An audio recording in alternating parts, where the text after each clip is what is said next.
schools, where the men in the camps could actually do work that they felt might contribute to society after they were done with their time in CPS. And so they might address a particular topic or a discipline. One focused on health, and another one was on education, another focused on politics.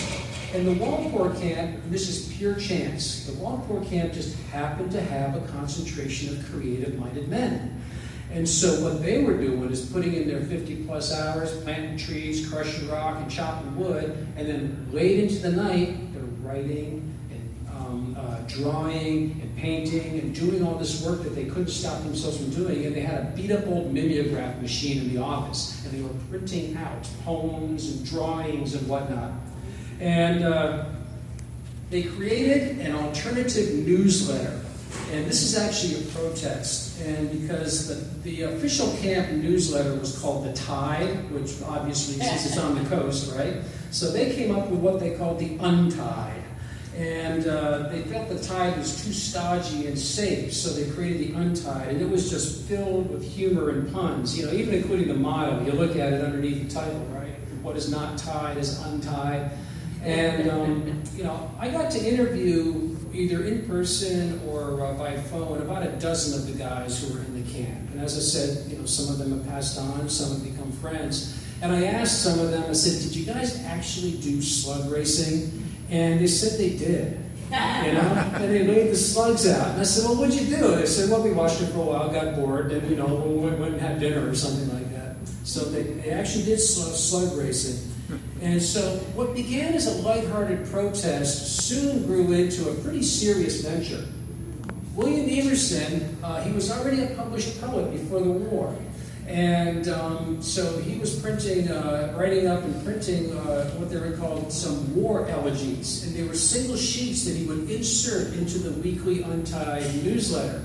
And they were so popular, they got sent out across CPS. And they were so popular that they stapled them together in the mimeograph, and they made a little booklet here. They stapled them up, and that's a silk screen cover on construction paper, and sent out across CPS. And he became quickly known throughout the country, actually, as a leading voice in pacifist poetry. And this is, again, during World War II. They became an officially sanctioned program, and they call it the Fine Arts Group at Waldport.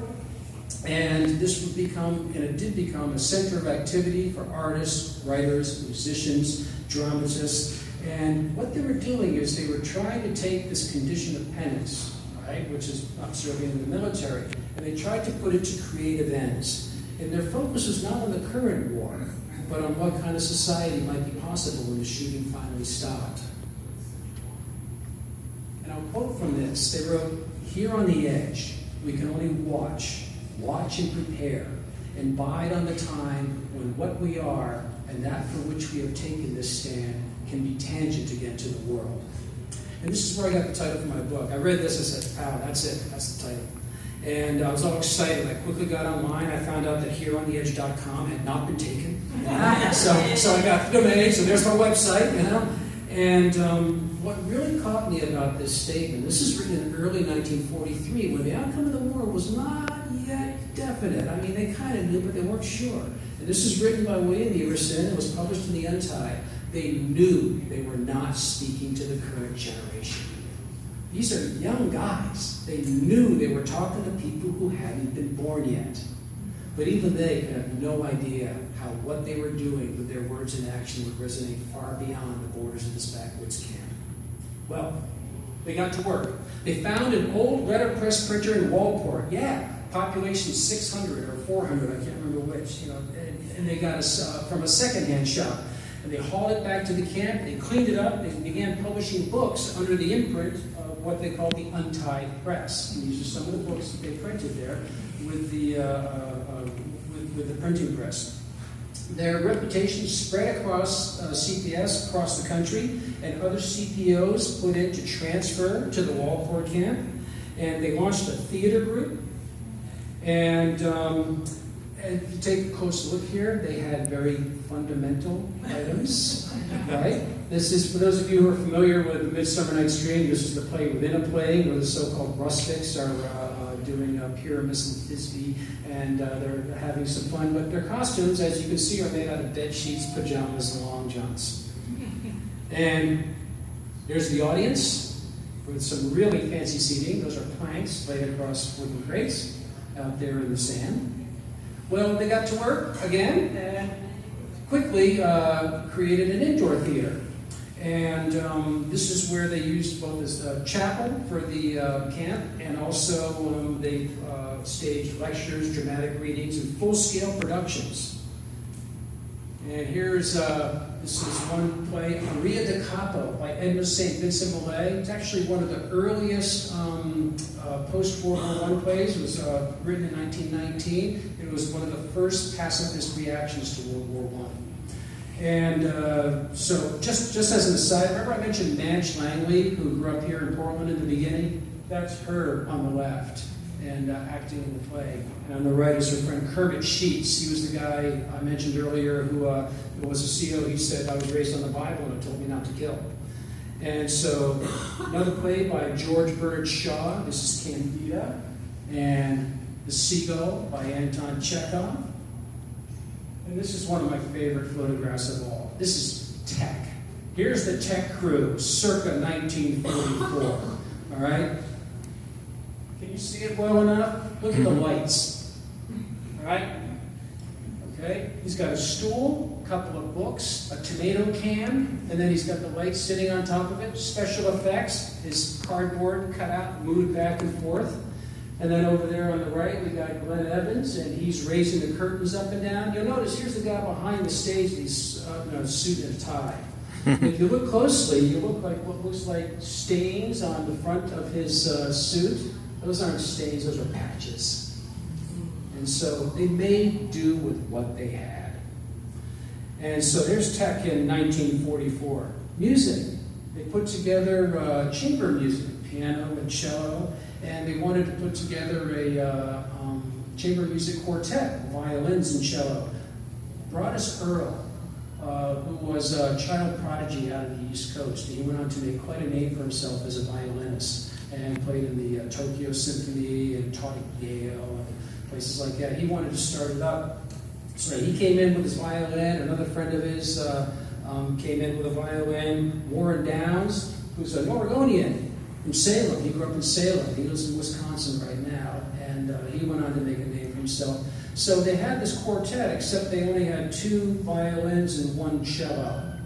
Well, remember the guy I mentioned earlier, Adrian Wilson, who was the fine printer, who became got one of the earliest MacArthur Genius Grants? Well, he really was a genius. He played clarinet very, very well. He played it so well, in fact, that when they didn't have that 4th string piece for the quartet, he played it on his clarinet.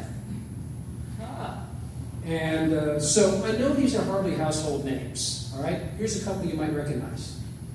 Morris Graves. You guys know Morris Graves? Here in fame is one of the Pacific Northwest mystic painters, and he spent a month down at the Waldport camp as a visiting artist. They put on a show of his work, and they had them up there at the camp. People came, and they were for sale, priced from $10 to $20. I can tell by some reactions, those of you who are familiar with Morris Graves, within 2 years, they were selling for tens of thousands, and these paintings today would go for what? I don't know, $500,000, something, I mean, yeah.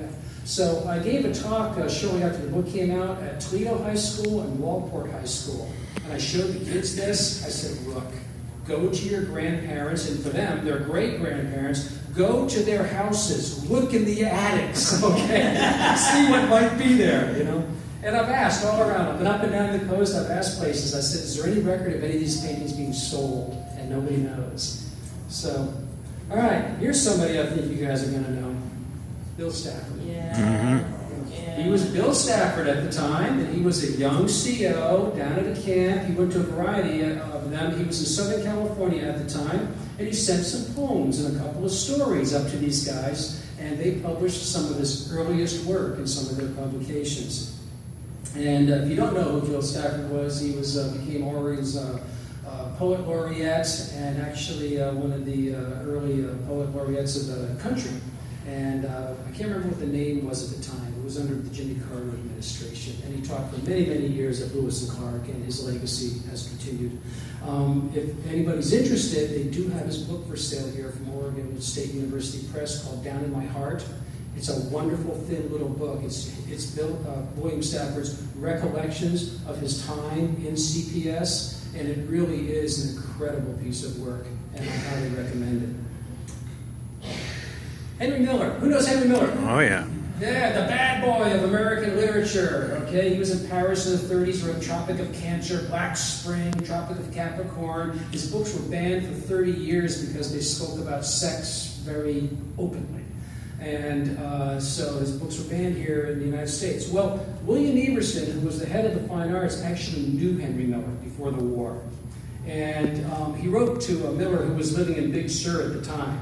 And he wrote to him down there, and he said, Henry, can you come up to the camp?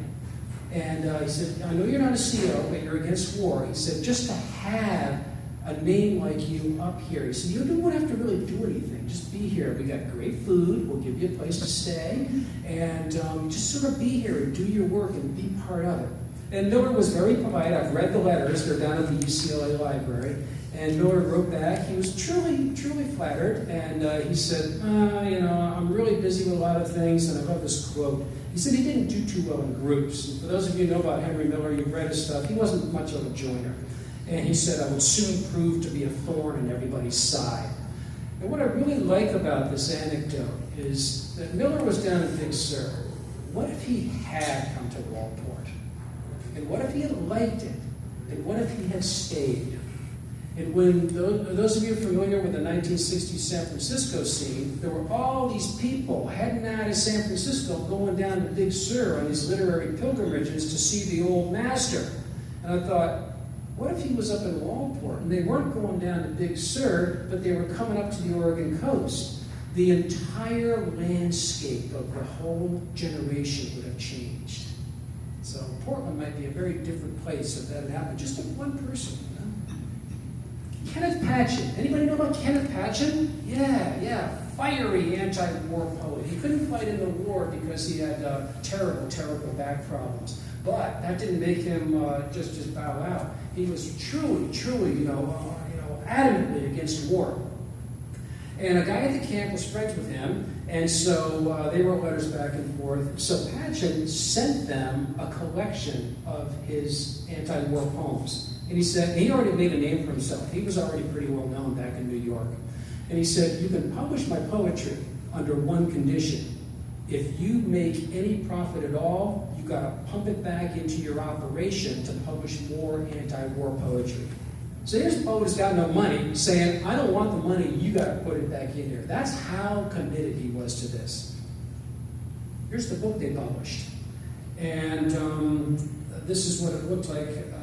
This is published in 1945. And I'll speak more about this in a little bit. Well, after the war, a number of them went down to San Francisco, and they got involved with the scene down there. And again, this is in the late 40s, right after the war. And they were involved in the theater, the music, and the art scene, and the other creative work. And some of the members, particularly Everson, he got involved with the groups that were influencing the growing activities of poetry and jazz, driven by such figures as Kenneth Rexroth. Here he is. This is his record from the 50s. Anybody know about Kenneth Rexroth? He was the grandfather of the whole San Francisco Renaissance, or the father, actually. Robert Duncan, who was over in Berkeley doing his stuff. These were people really changing the scene of San Francisco. Well, this contributed to what became known as the San Francisco Poetry Renaissance of the 1950s, which brought us such icons as, there we go, Lauren Ferlinghetti's City Lights Bookstore, who published, celebrated the work of Jack Kerouac, author of On the Road, and Allen Ginsberg, who wrote the long poem Howl. Notice any similarity? For those of you who are familiar with the Pocket Poets series, this is internationally known. That's square design, and the design came from the group over at Waldport. And Lawrence Ferlinghetti is, I think he's 95 or 96. I think he just turned 96. And I actually got to talk to him. He's still in San Francisco. And he told me via email that Patchen had moved out to San Francisco, given him a copy of this book, and he liked it so much that he just took it and used it for his Pocket Poet series, which is this iconic design that is known all across the world. Well, all of this in turn inspired a young author from Springfield named Ken Kesey, who was a graduate student at Stanford University. He participated in government-sponsored drug tests where he was given LSD, and he wrote a best-selling book called One Flew Over the Cuckoo's Nest, and then he gathered together a group of his friends and colleagues, and they drove a psychedelic painted bus, and they hosted creative happenings known as the acid tests, and people drank Kool-Aid laced with LSD, and they listened to music by a band known as the Grateful Dead. This, of course, led the way to the 1960s creative cultural explosions, epitomized by San Francisco's 1967 Summer of Love. Well, some say the Summer of Love can be traced to a small Oregon coast work camp of conscientious objectors a generation earlier. That may or may not be true, but one thing is certain. There is a deep current running here. And not only were members of the fine arts, through their words and actions, engaged in creative acts far ahead of their time, they were piling the ground for the next generation with a new set of young people faced with a war. Oops.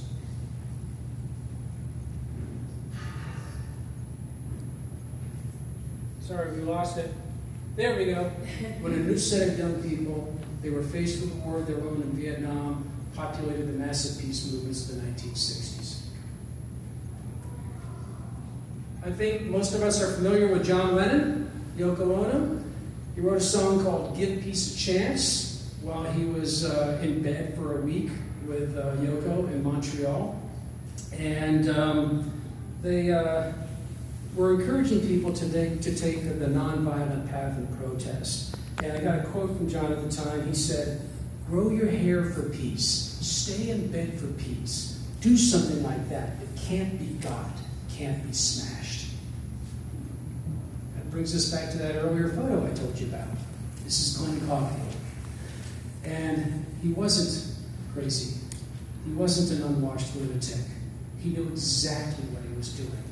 For an entire year, during 1944, Glenn Caulfield, at an isolated work camp on the Oregon coast, refused to cut his hair or shave 365 days as a protest. He was growing his hair for peace. Margaret Mead said, "Never doubt that a small group of thoughtful, committed citizens can change the world. Indeed, it is the only thing that ever has." We'll continue the conversation.